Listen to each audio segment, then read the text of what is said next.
The Human Element of Family Wealth is a profoundly insightful talk that Nicholas Charles delivered to a room full of billionaires in an invitation-only private event in Dubai, hosted by Prestel Partner.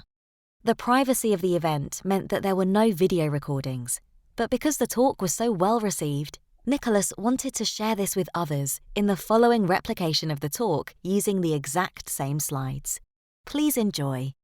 My name is Nicholas Charles, and today I'm going to be sharing with you my presentation called The Human Element of Family Wealth.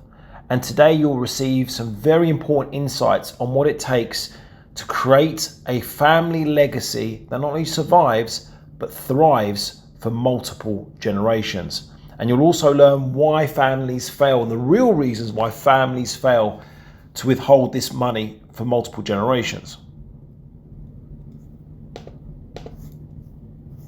Before I begin, however, it's absolutely essential that I ask you 3 questions. And these are questions that I need you to work out in yourselves and have these in mind as I progress my presentation. Question 1. What is your purposeful vision for the future and your legacy, for your family's future and your family's legacy? And has this been documented and communicated with your family? Question 2. How do you deal with conflict within your family? Do you have a plan to deal with conflict? And is this plan in writing? And has it been communicated with your family? Do you have processes to deal with conflict? Because they will arise.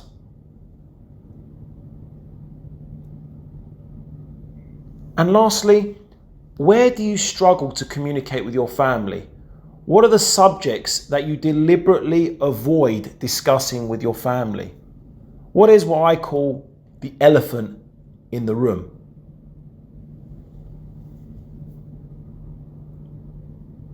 Okay, so why family prosperity and what is family prosperity? And a great way of showing you this is this picture of what 3 generations actually looks like. It's a picture of me with my parents and my 2 beautiful children. And the reason why my wife is not in this picture is because she is taking the picture. But essentially, my own family suffered the now famous term shirt sleeve to shirt sleeves within 3 generations. My great-grandfather was a multimillionaire in his own right. Yet by the time my father turned 8 years of age, the wealth had completely dissipated. So rather than being 3rd generation wealth, my father had to start the wealth cycle from the beginning. He came to England with nothing to his name and successfully built an accountancy practice and then complemented that with a property portfolio. Now, he was sharing this story with me as I was growing up, and me listening to this story made me feel subconsciously that it was inevitable that I would lose all my family's wealth. After all, that was the cycle that we experienced. Surely there was no way around it. When I qualified as a chartered certified accountant and helped my clients save millions of pounds in tax, I started to realise that tax wasn't the reason why families failed. We had several clients that sadly the family relationship imploded and they ended up losing their money. And it had nothing to do with the tax advice we were giving them. It was something else.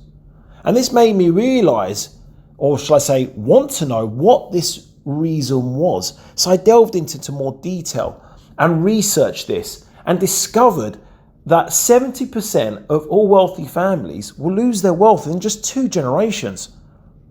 And that statistic becomes more than 90% over 3 generations. So I realised that I had to get involved in family prosperity to save families and prevent them from becoming yet another disastrous statistic. If you don't believe me about families, here's a picture of 10 families that I plucked out, all billionaires, and they had one thing in common. They lost all their wealth. And again, let me reiterate that fact, and it is a statistical fact that 90% of families will lose all their wealth in 3 generations. If you Don't believe me? This is a fact that's written in Forbes, Merrill Lynch, and Money magazine.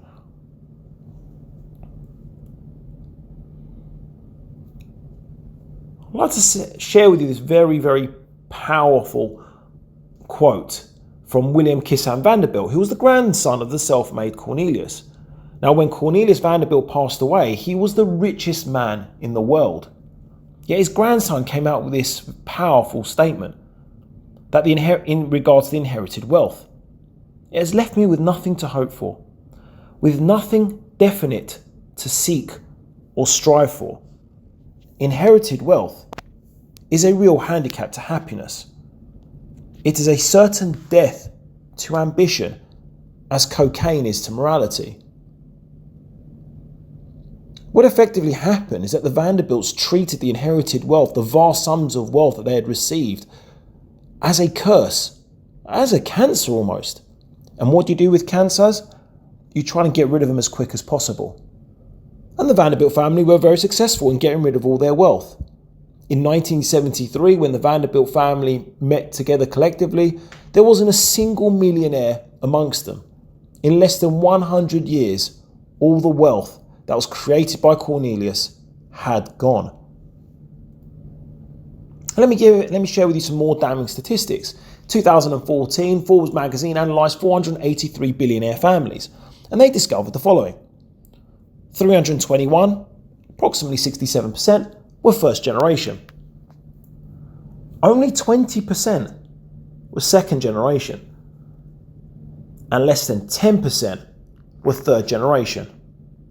And for those of you working out the percentages here, the balance were fourth and fifth generation.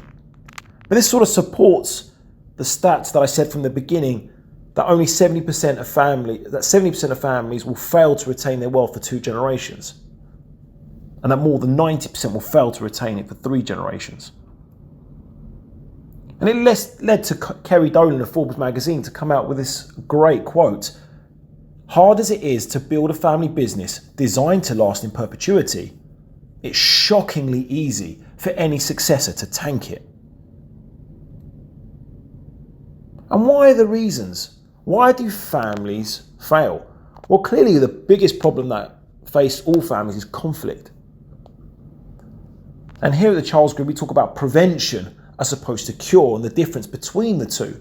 Why is one significantly more powerful and less painful than the other? Now, the reasons why conflict destroys families is quite simply because they fail to plan. And if you fail to plan, you're planning to fail. If you don't have a process in place to deal with conflict, then the conflict will escalate. And it will end up escalating to an extent that it probably leads to litigation. It will lead to destructive arguments amongst the family, and in some cases, it will even lead to death. Prevention is the plan to deal with conflict. All families argue. No family is perfect, but it's what processes you have in place to deal with conflict will enable you to ensure that your family does not implode. Do not wait for the proverbial to hit the fan, for you to then to rush around and try and find a cure. We recently helped a family overcome a 6-year litigation battle. Essentially, we weren't brought in as family prosperity advisors, because if we had, this could have been avoided, prevented. No, we were brought in as forensic accountants. There were 2 siblings, and only 2 siblings, and we were instructed by the sister. After finishing my investigation, I had to turn around to her, face her in the eyes, and explain to her the reason why her assets were dissipating were because her brother was trying to steal her assets from her. And that was a difficult conversation to have, because initially she didn't believe me. But the facts spoke for themselves. And what ended up happening was a 6-year litigation battle, which cost millions of pounds financially, but there was also an emotional cost and a time cost. Remember, 6 years. And the scars are still there. Fair to say the relationship between brother and sister is no longer existent. In fact, it was so damaging that her own daughter during this battle suffered a heart attack and literally died on the table, and by some miracle managed to survive because of the stress caused between the fight between her mother and her, at the time, beloved uncle. Our question to you out there is it worth it? Do you want this to happen to your family? Clearly, prevention is significantly better than a cure.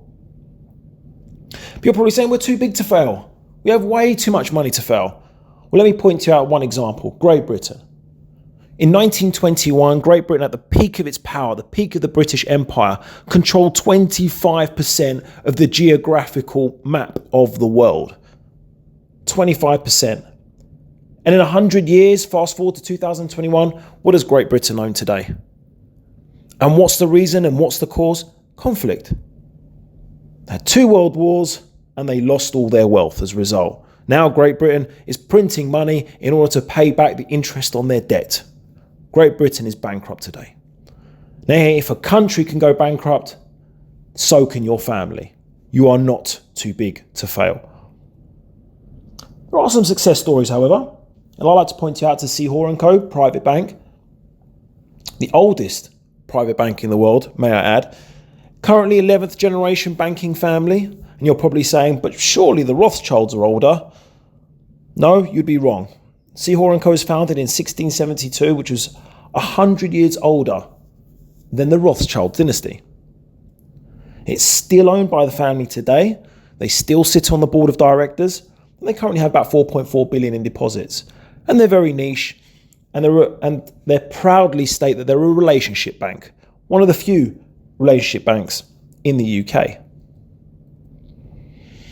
And I like to use this quote, this brilliant quote by Bella Hoare, who currently sits on the board of directors, that the reason why we had a good crisis is that we hadn't forgotten the last one.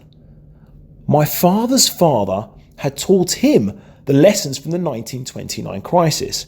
Now, in this quote, she's referring to the 2008 financial crisis, where every bank lost significant amounts of money. Apart from Seahor & Co., who actually thrived during the 2008 crisis. And why was that? Because the human and intellectual capital had been passed down from generation to generation. They had, as a family, experienced and learned from the 1929 crisis and used those learnings so they wouldn't suffer as a bank in 2008. Very, very powerful. And I had the pleasure of interviewing and speaking with Alexander Hoare of Seahor & Co., who was the last CEO, last family member to be CEO of the bank. Now, when I asked him why he stepped down as CEO, he turned around to me and said, well, Nicholas, the inevitable life of a CEO is at some stage you're going to be fired. And I did not want my family to suffer the pressure and stress of having to fire me. So I stepped down. And now as a family and as a collective family unit, we have decided to engage external individuals to be CEOs of the company. So that when their life cycle has ended, we don't have a problem firing them. Because it's no longer about firing a family member, it's about doing what's best for the bank. And firing someone external outside the family is significantly easier and less emotional than firing a family member. He also shared with me this brilliant quote. There are 2 things that can destroy a family business: the business and the family. And they both have to be kept in order. I also asked him a very important question. He turned around to me and said to me, Nicholas, that's the best question I've never been asked. I was like, fantastic. And the question was, how do you deal with nepotism within a family business? Now, at Seahor & Co., it's very simple. They have over 500 cousins to choose from, and they apply meritocracy. That essentially means you have to earn the right to work within the bank and earn the right to sit on the board of directors.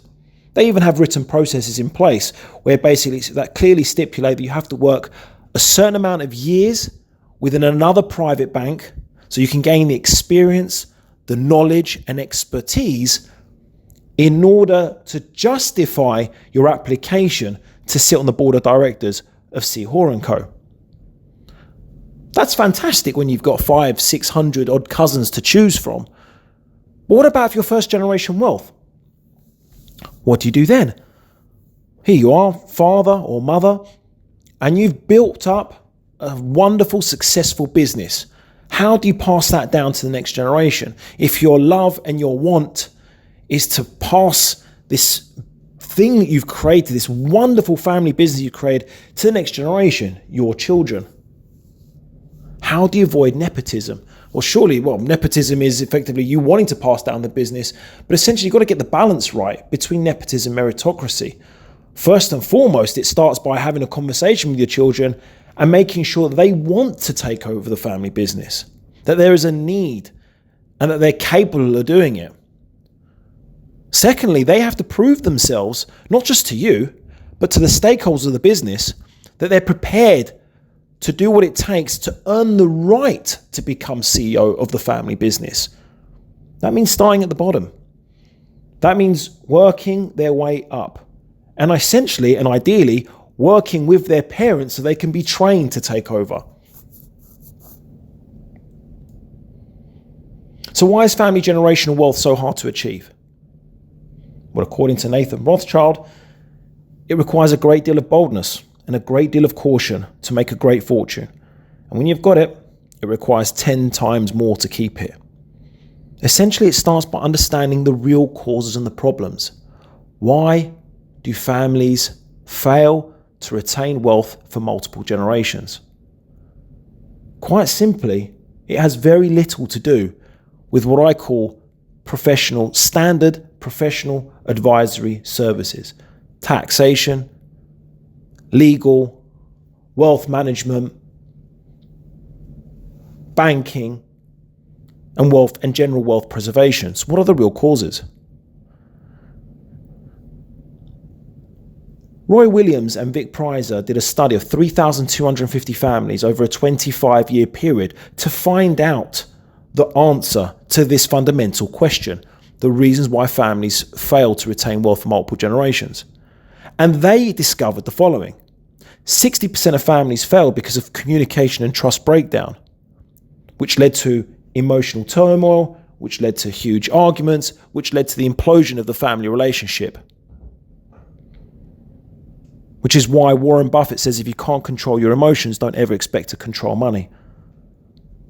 25% of families fail because they failed to prepare the heirs to receive the wealth. It's all about preparing for good beneficiaries. And again, there's a process and a plan that needs to be done in order to prepare your heirs. Simply giving them money is a very dangerous concept and will destroy them. 10% of families fail because they had no vision or mission for their wealth. They were unclear about the future. Well, what's the point of creating all this wealth if you're uncertain as to what you want to do with it in the future? What's the purpose? What's the aim? What's the plan? What are you trying to achieve as a family with all this wealth? And if you're unclear about the future, then how on earth do you know what processes you need to put in place in order to get there? I coined this phrase, this wealth, the business of being a family. And you need to treat the wealth in a similar sort of way as a business. And all these problems are underpinned by normality bias. Now, normality bias is this misassumption that just because things are going okay today, they'll always be fine tomorrow. And that is a very, very dangerous concept. And when looking at this pie chart, we ask the question, what do the professional advisors focus on? Do they focus on communication and trust breakdown? No. Do they focus on preparing the heirs? No. Do they focus on creating a purposeful, inspiring vision and mission for the family? No. They focus on the 5% of reasons. The tax planning, the wealth management, the legals, the structures. Yes, they're important on their own, but they're not the fundamental reasons why families fail. So our question is, surely your family should focus on family prosperity if you wish to create a legacy that thrives for multiple generations. I'm going to quickly go through the gift conundrum. Estate planning is about what you give and how you give it. But does saving taxes constitute a long-term goal? We say no. What's the most important question that you must start with? It's who you give it to and why. Let me give you an example of, if you get this wrong, how dangerous it can be. Pondeep and Hardeep Chadha were two brothers. Yet despite owning assets or inheriting assets worth over 10 billion, they ended up shooting and killing each other over a dispute of the inherited wealth. It's not about the money. It's about the failure to communicate the gifts to the next generation, which is what their father did. He failed during his lifetime to explain what he was giving, why he was giving it. And it created a rift that resulted in the death of his two children. Yes, an extreme example, but it just shows and proves how badly wrong things can get if you do not communicate gifts to your children. And remember, the greatest enemy to communication is the illusion it has taken place. Let me just run through some assets that can be gifted. We've all seen these before: real estate, property, business, investments such as stocks and shares, art, money. But is this the only capital that can be transferred to the next generation? Financial capital? Well, clearly no. It's just one form of capital. But it doesn't form wealth. If you want to ensure you want to create a legacy, you have to ensure that you transfer all the wealth to the next generation. And when I talk about all the wealth, it's not just limited financial capital. You need to look at social capital. It's family members' relationships with each other and with others important to them and with their communities. Human capital, the well-being of your family, and the ability for you to support one another so they can pursue his or her own happiness and fulfillment. Intellectual capital, where did the money come from? The stories behind the family and the personal wealth. Understanding and creating that intellectual development and passing that down to the next generation. Remember what Bella Hall said about their understanding of the experiences of the 1929 crisis helped them to get over and actually succeed during the worst banking crisis we've ever experienced in 2008. It's because the intellectual capital had been passed down from generation to generation. This aspect of passing the human intellectual capital is so important to me that I've gone about and invested myself with some other partners a digital platform called Posterity Plus, where your mind becomes your greatest legacy, whereby we use artificial intelligence and the latest technology to enable families to create a legacy and help them to digitally preserve the human and intellectual capital and to pass it down from generation to generation. Let me run down the definitive list for giving. Remember, it's all about training the next generation to be good beneficiaries. When you're looking at the gifting of a family business, remember that ownership is a vocation that cannot be learned overnight. It takes approximately 5 to 10 years to train the next generation to take over the family business. It's not something that should be pushed upon them overnight. Remember, get the balance right between nepotism and meritocracy so they earn the right to become the next leader of the business. And if you have multiple siblings that are currently working within the company, make sure that either you choose the next leader or that they amongst themselves choose the next leader. Because there can only be one CEO of a business, not multiple. Support the preparation process with involvement, encouragement, and financial support. You've already got years of experience and expertise. Don't keep it to yourself. Pass that down to the next generation. Train them and get them to understand what it takes to be a successful leader of the family business. And if you can't do it, find an external mentor who can provide objective feedback. When it comes to the gifting of the other assets, make sure you plan your giving and communicate the plan. I already showed you one case study of how disastrous this can be if you get it wrong or if you fail to communicate the plan with the Chadha brothers who ended up shooting each other. And make sure you involve the beneficiaries with the tax planning strategies of the gifts so that they can build a relationship with your professional advisors. Again, it's not a secret. If you're going to create complex tax structures, surely it makes sense for you to involve the beneficiaries so that, one, they understand what you've created, two, they can keep it updated on a regular basis, and three, that they have a relationship or create a relationship with your professional advisors. Now I'm just going to fast forward to the solution, which I call the Charles Group method, the 4 fundamentals of family prosperity that we implement with our family clients. And it starts by effective communication, because effective communication within the family is the foundation for establishing a legacy. It all comes from there. We come in and we mediate these conversations and ensure that everything is communicated freely within a safe, confidential, and private environment.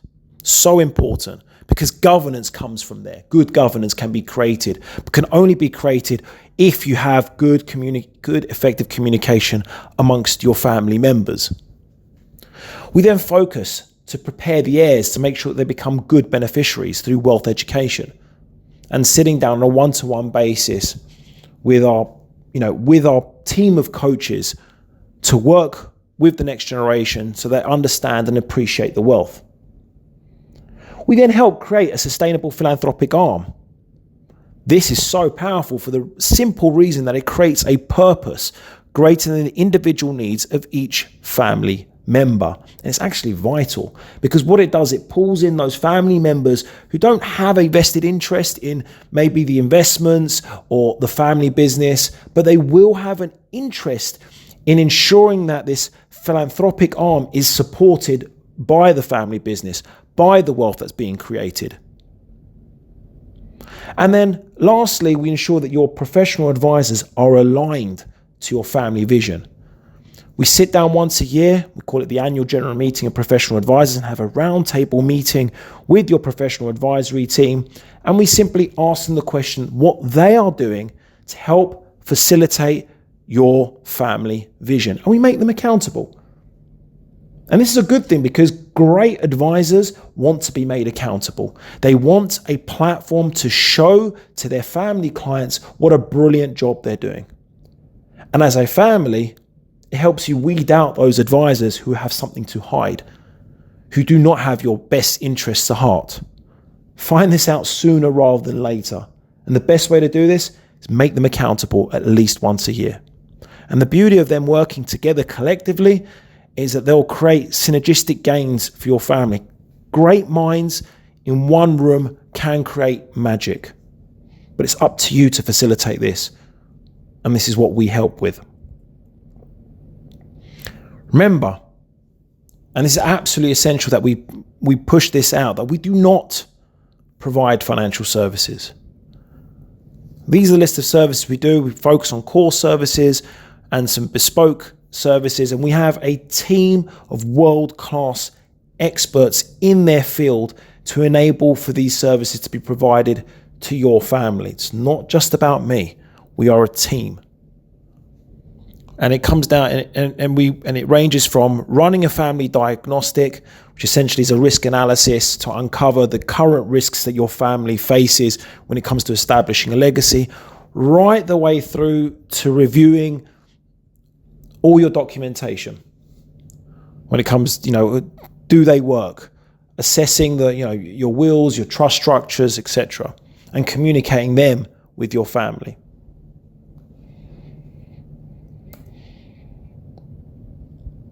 So a picture that I've taken from the front cover of my book, which essentially explains what we do. We get clear, we help you get clear on your current position through our risk analysis, through our diagnostic, find out where you are today, the problems that are currently being faced by your family.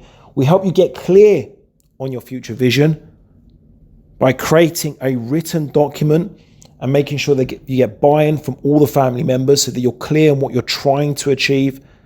And then we create the steps to help you get there. I'm going to leave you with just one question today. It's, can you leave your family's legacy to chance? Personally, our answer is no. Do not leave your family's legacy to chance. Chance, hope, and luck are strategies that we would not recommend. You have worked so hard to create successful family business, to create wealth for your family. You deserve to ensure that is retained for multiple generations. And it can be done provided you implement the strategies that we talk about, that I mentioned in my book, The 4 Fundamentals of Family Prosperity, and that I go into more detail in my website and one-to-one with my clients. For more information, please visit our website, familyprosperity.com. And if you want to book your family risk assessment, then simply drop me an email. Be more than happy to help you. Before I leave, I'm going to share with you one very, very important story which happened to me recently, literally in the summer. It was a near-death experience with my own family, and it happened in Cyprus. We literally took a boat out and we set sail for this stunning beach, a series of beaches that you can only get to by boat. The weather was beautiful, if not a little bit windy at the time, and the water was quite choppy. But we didn't think anything of it. We reached our destination, this beautiful private beach, nice, beautiful and secluded, and I set my anchor down. Just to give you an example of how quickly things can change, this happened in a matter of minutes. I left my summer shoes, my Crocs out, and the wind literally took them and they flew straight into the water. My son, being the heroic champion that he is, decided to dive in and try to save my shoes like they needed to be saved. Nevertheless, when I saw him struggling, and I realized that he needed help. I needed help very, very quickly. I immediately dived in without any thought with a life jacket and placed this over his head. Little did I know that my daughter had also dived in, and now she was next to me and also struggling. Struggling because the waves were hitting her over the head and that she kept going underneath the water. Screamed out to my wife and I said, please dive in as soon as you can, like now, because our daughter's going to drown if you don't. My wife dived in without any thought for her own safety, but luckily she had her own life jacket and placed the life jacket over my daughter's head. It was then that I realized that the wind was taking the boat out to sea. The anchor, for whatever reason, had not set. And here we are in very deep water. I didn't have a life jacket and I was struggling to get to the boat. The waves were hitting me over the head and literally dragging me underneath the water. This was a struggle, but I realized in my mind there and then that I had to get to the boat, because if I didn't get to the boat, that my family were going to be in deep, deep trouble. It was the only time I had 100% clarity in my mind. Fear was eradicated. I had one thing on my mind: get to the boat. So I swam, and I'm not the greatest swimmer in the world, and I'm swimming against the waves. But I swam within an inch of my life, because the only thing that was in my mind was get to the boat. Get to the boat to save your family. And that's exactly what I managed to achieve. I literally had nothing left by the time I got to the boat. I was very close to fainting there and then. But I clambered up, got into the boat, and managed to drive the boat in order to pick up my family. And I want to explain this story. It just passed over my mind. I was lucky at the time that we managed to save each other. And I was very lucky I didn't faint and drown. But I explained this to one of my colleagues. And he turned around to me and said, Nicholas, what were you trying to achieve? I said, well, clearly I wanted to save my family. And then he looked at me and said, well, Nicholas, what do you do for a living? And that's when it dawned on me that I'm here to save families. I'd like to thank you very much for listening to this, and please visit our website, download a copy of my book or purchase it through Amazon. All the links are on my website. Thank you very much, and please do not forget to book your family risk assessment. Thank you.